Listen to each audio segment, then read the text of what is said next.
Hello foodies, welcome back to our channel. ఇవాల్టి special recipe bakery style egg puffs.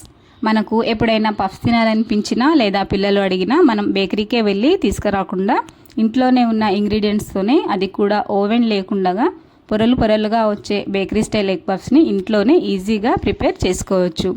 మరి process ఏంటో చూద్దాం. ఛానల్ని మొదటిసారి చూస్తున్న వారైతే సబ్స్క్రైబ్ చేసుకోండి. ప్రాసెస్లోకి వెళ్ళిపోదాం. ఈ ఎగ్ పఫ్స్ని ప్రిపేర్ చేసుకోవడానికి ముందుగా ఒక మిక్సింగ్ బౌల్లోకి 2 కప్పుల మైదా పిండిని తీసుకోవాలి.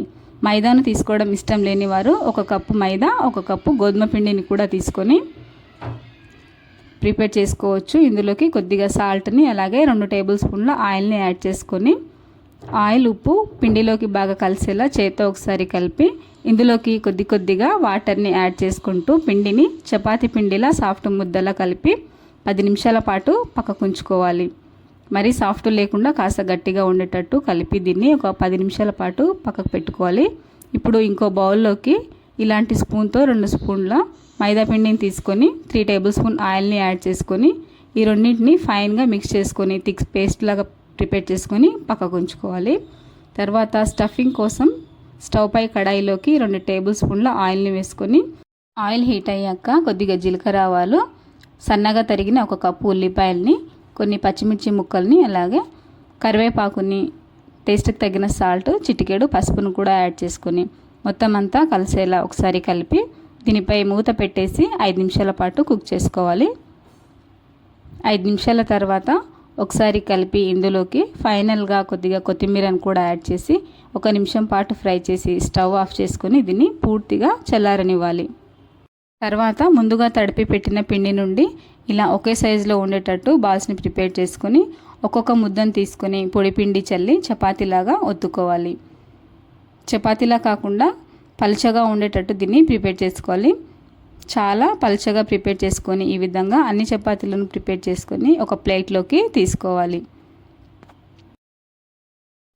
ఆ తర్వాత మనం ముందుగా ప్రిపేర్ చేసుకున్న మైదాపిండి ఆయిల్ కలిపిన పేస్ట్ని ఇలా చపాతీ పైకి వేసుకొని చపాతీ అంతా కూడా స్ప్రెడ్ చేసుకోవాలి. ఈ స్ప్రెడ్ చేసిన చపాతీపై ఇంకో చపాతీని వేసుకొని పైనున్న చపాతీపై కూడా ఈ పేస్ట్ని అప్లై చేసుకోవాలి. ఈ విధంగా మనం ప్రిపేర్ చేసుకున్న 7 చపాతీలను కూడా ఈ విధంగా పేస్ట్ వేసుకొని ఒకదానిపై ఒకటి ఉంచి 7 చపాతీలను ఈ విధంగా ప్రిపేర్ చేసుకున్న తర్వాత వీడియోలో చూపిస్తున్నట్టుగా ఒక నైఫ్ తీసుకొని ఈ చపాతీలకి ఉన్న ఎడ్జెస్ని కట్ చేసుకొని దీన్ని ఒక స్క్వేర్ షేప్లోకి వచ్చేటట్టుగా కట్ చేసుకోవాలి.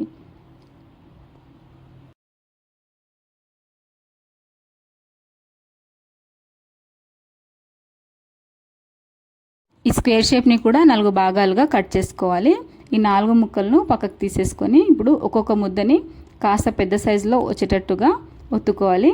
అయితే మరీ గట్టిగా కాకుండా కాస్త లైట్గా ప్రెస్ చేసుకుంటే మనకు పొరలు ఈజీగా వస్తాయి. సో లైట్గా ప్రెస్ చేసుకొని దీనిపై సరిపడా స్టఫ్ని వేసుకొని ఎగ్ని హాఫ్కి కట్ చేసి వీడియోలో చూపిస్తున్నట్టుగా ఇలా నెమ్మదిగా తీసుకొని ఎగ్ కవర్ అయ్యేటట్టుగా 4 సైడ్స్ కూడా లేయర్ని తీసుకొని కవర్ చేసుకోవాలి. ఇలా కవర్ చేసుకోవడం వల్ల మనం డీప్ ఫ్రై చేసినప్పుడు స్టఫింగ్ బయటికి రాకుండా ఉంటుంది.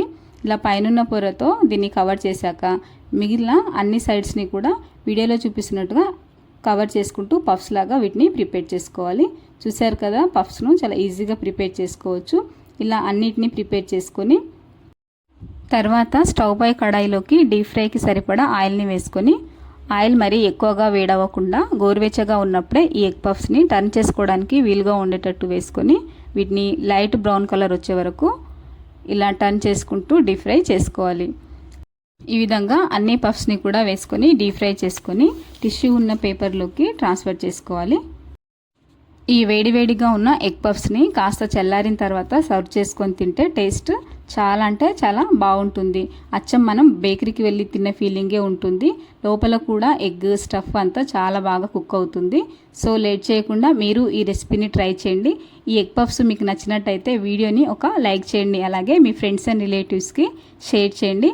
ఛానల్ని మొదటిసారి చూస్తున్న వారైతే సబ్స్క్రైబ్ చేసుకోండి. Thank you for watching.